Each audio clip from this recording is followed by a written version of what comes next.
Phil from Bushcraft Knife Reviews. Sorry I've been kind of MIA for a couple of months. I'm now back in New Jersey from Spain. So it's kind of a whirlwind, and here I am doing some more knife reviews for you. Some of you may have noticed that I just sold a bunch of knives. Kind of in between jobs right now, and I unloaded a bunch of Bushcraft knives. But there's a couple that I've had which I haven't tested yet, which I figured now would be a good time to do it. One of those is the cold steel Bushman, which I kind of wanted to check out for a long time and never really got around to it. I don't remember what kind of steel it was. I think it's SK5 or something like that. I think it's about a 7-inch blade. It's molded from one piece of steel, so the handle is actually part of the blade as well, and it kind of wraps around, handle built in. Now, one of the things about this, when you get it, it's just one piece of steel. It's really easy to kind of have your hand slip. So I did a couple things on here. One thing I did, if you can see this, is I got a little rubber stopper that I put in the top side of it. I also got a rubber stopper that I put in the bottom side of it. Both I got from Lowe's. On here, this is a cover that you put on a tennis racket. And I wrapped it around there, folded it inside, put the stoppers in to keep it in place. Stoppers can be pulled out, and if you really wanted to, I suppose you could put some things in there like fishing tackle, or I don't know, whatever you want to put in there. You can see how it's hollow. One thing I thought about doing, because you know that this can be turned into a spear, there's a hole somewhere around here. Put a little eye hook here on the bottom that would help you pull out the stopper easily. Also use it to attach this spear if you decided you needed to fight zombies or something. I don't know. I can't really see myself using it as a spear too many times. Anyway, so let's try this thing out and see how it works. Much better.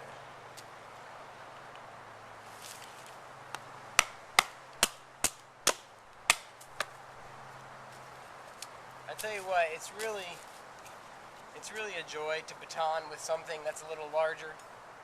I mean, not that it's hard to baton with something that's 4 inches, but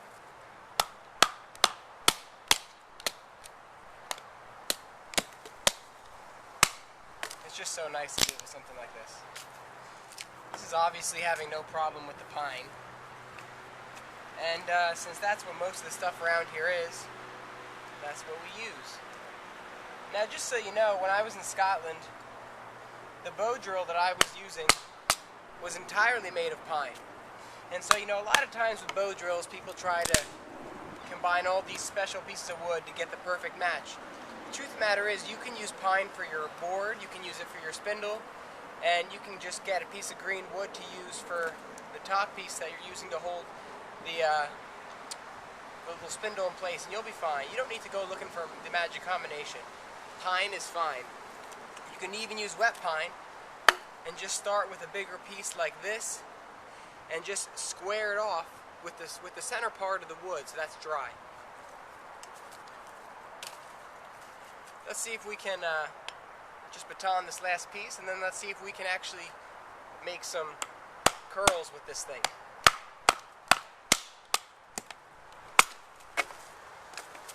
Alrighty.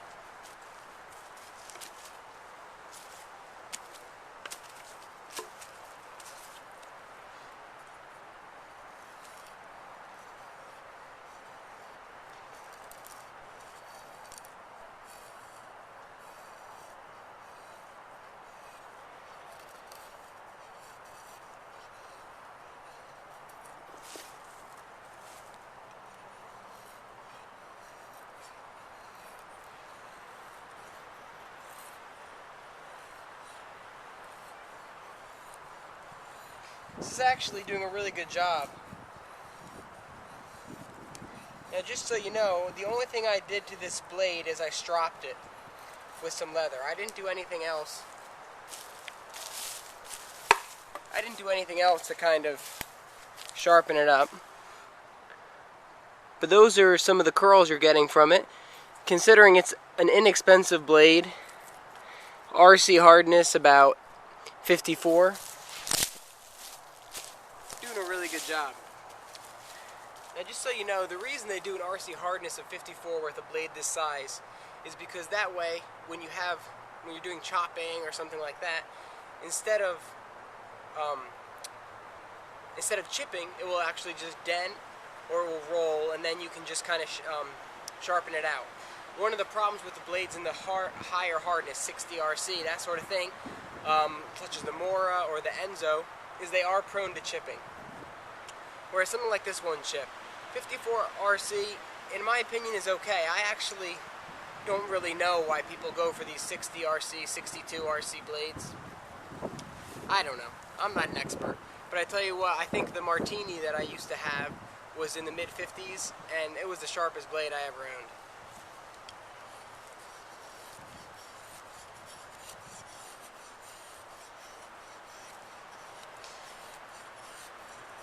I think that this is actually a little bit easier to handle than some of the bigger blades that I've used.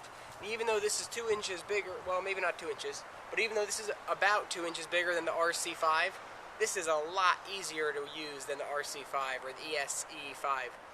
The ESE5, for me at least, was almost unwieldy in my hand. Big handle, clunky knife. This is actually really easy to use. And I tell you what, it costs 20 bucks off Amazon.com. You really can't beat that.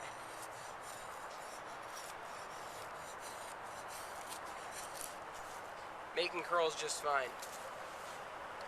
Alright, what else do we want to try here? Let's see how it does for chopping. I don't really do a lot of chopping, but let's just see.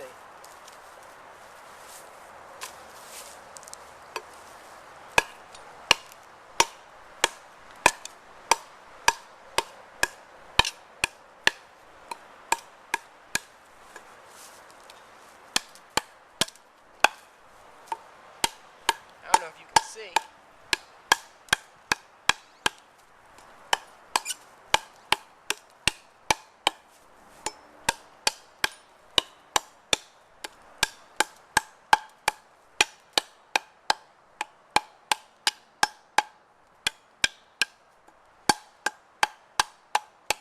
Now I'm still kind of holding the end of the handle there.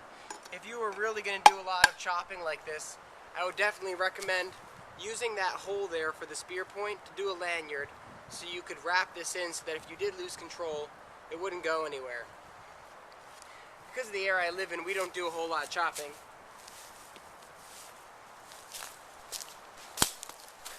But as you can tell, we'll do a fine job.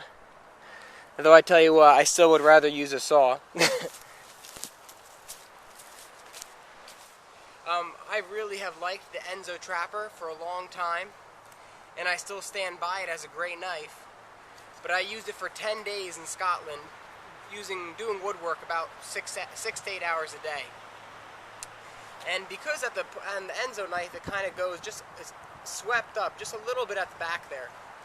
Well, after doing 6 hours a day of chest pull cuts, let me tell you, my hand was absolutely destroyed with blisters in weird places that I'd never had blisters before in all my years of doing carving and woodwork. Which isn't a whole lot, but it's enough to say that it was a surprise to me. Now, a nice handle like this, the good thing about this is it works well for multiple different grips. This isn't going to tire your hand out if you're doing a bunch of cuts over a long period of time. Now, for example, say that we were going to turn something like this into a hearth for a bow drill. You could start by kind of getting some of the sides squared off by batoning.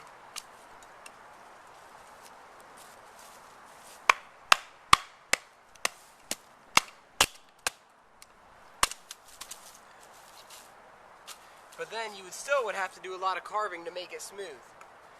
Well, something like a chest pull, not trying to take off super large chunks of wood, that's going to be your most efficient cut.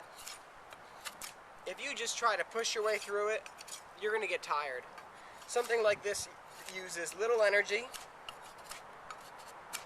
It removes enough wood where you feel like you're actually making progress. And actually, when it comes to doing finer things, such as when you're trying to just get rid of little pieces on a spoon or something, you have a lot more control doing something like this than if you're using your whole arm. So anyway, the whole point is that a knife like this is comfortable for lots of different holds, lots of different positions, which, like I said, for me, has actually gotten more important the more I do bushcraft. When I first started, I didn't know, but now I think it's really important to have a knife that has a good handle, good feel, and in a lot of ways, the simpler the better. One of the best knives I've ever held in terms of using for a long period of time is the Mora 1, the wooden handle Mora. It has a great handle in order to do a lot of time, or spend a lot of time carving. I have one of the new Mora knives they released for 2011, the new handles, and it's just not as comfortable for long periods of time. That's all the tests I'm going to do with this knife for now. I think that you'd actually be pleasantly surprised with this knife if you gave it a chance. It's comfortable, it's easy to carry, it has a thick enough blade where you could choke up on it if you need to do some more detailed work. I'm confident that you could carve a spoon or something basic like that with it if you needed to, but it would also help you to build a shelter, which are some of the important things. Let's see if it throws sparks. One more thing. It throws sparks. So anyway, that's all for now. I have some other knives that I want to test, some other things I want to do. So, have a good day.